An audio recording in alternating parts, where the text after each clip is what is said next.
네, 안녕하세요. 탑국어 초중등부 전임 강사 내정쌤입니다. 자, 오늘은 2024년도 2학기 진간중일 출제 경향 분석을 시작할 거고요. 그리고 이번에 들어가기 앞서서 이번 시험이 어땠는지 한번 정리하고 들어가 봐야 될 것 같습니다. 이번 시험 같은 경우에 정말 객관적으로는 좀 어려웠습니다.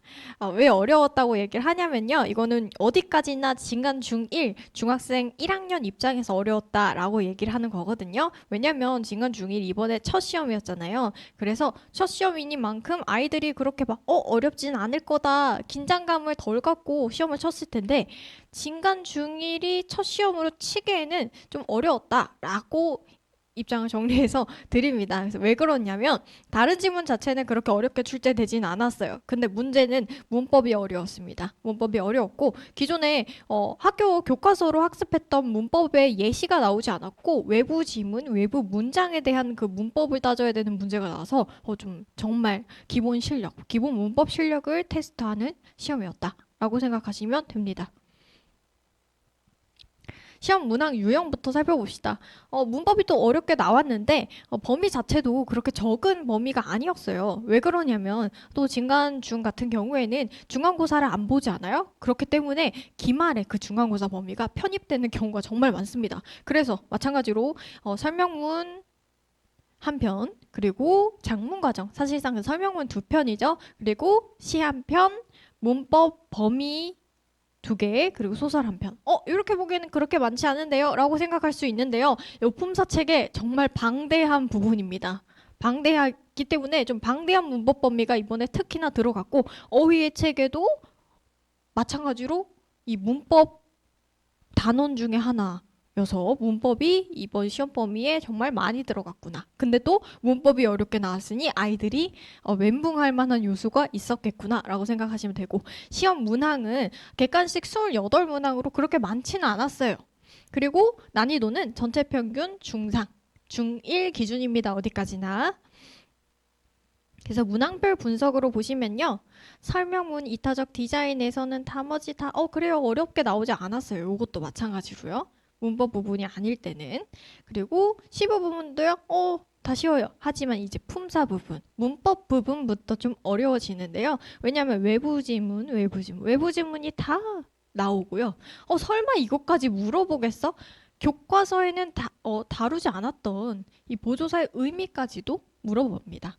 그래서 이때부터 중으로 올라가죠. 중하, 중상이 올라가는데 15번 문제가 어땠냐? 15번 문제는요. 음, 뭐가 나왔냐? 예뻐 예쁘다라고 하는 걸 보통 형용사라고 가르치거든요. 근데 아이들한테 예뻐지다라고 하는 게 선지에 나왔습니다. 그러니까 예쁘다 형용사인데 예뻐지다도 형용사 아닐까라고 골랐던 아이들이 많이 낚였던 문제. 바로 어, 이 그 품사 찾기 외부 지문 문제라고 볼 수 있겠습니다. 자, 이제 그 다음에 어휘의 체계 부분에서 정말 킬러 문제가 나는데요. 18번입니다. 18번 문제 아이들이 정말 많이 틀렸어요. 이게 왜 많이 틀렸냐? 아이들이 중학교 1학년이다 보니까 국어에서 자주 쓰이는 말장난이나 함정 선지 같은 걸 잘 골라내지 못합니다.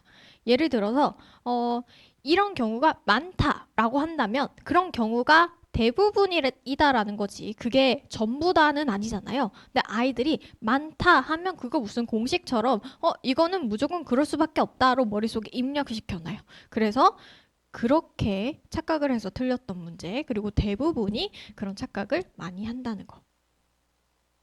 자, 그래서 이제 소설 파트로 가서요. 이것도 마찬가지로 다 쉽습니다. 맨 끝에 소설이 규정되었고요. 소설이 다 쉽게 나왔고 중간 부분이었던 문법이 어렵게 나왔습니다. 자, 그럼 저희 이제 탑국어 내신 대비를 설명을 들어야겠죠? 탑국어 내신 대비 같은 경우에는 일단 교재를 예쁘게 해서 아이들이 책을 한 번이라도 더 펼쳐볼 수 있게끔 좀 동기부여를 해주는 편이고요. 학습 관리 부분에서도 테스트를 많이 봅니다. 테스트를 많이 보면서 아이들이 스스로 나는 어느 부분에서 개념 공백이 있는지, 내가 어떤 부분을 보충해야 되는지를 깨닫게 합니다.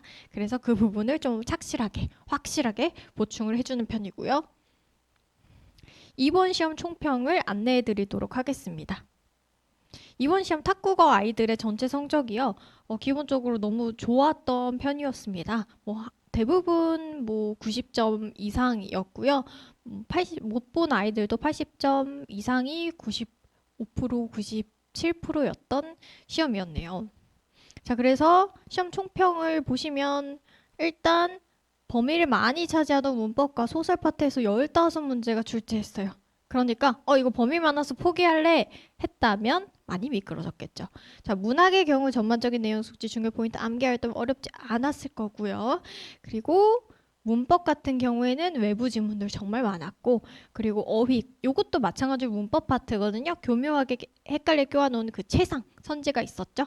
객관식 문제 25문제 이상이 정규 수업 때 풀이한 것과 유사했고, 직접 보충 때 15문제 정도로 짚어드렸거든요. 그게 다 모조리 나왔습니다. 그래서 제가 말로 설명한 거라서 기록이 남아있진 않지만 또 아이들의 점수가 그걸 또 반증하고 있어서 이 영상을 이렇게 마무리하도록 하겠습니다. 들어주셔서 감사합니다.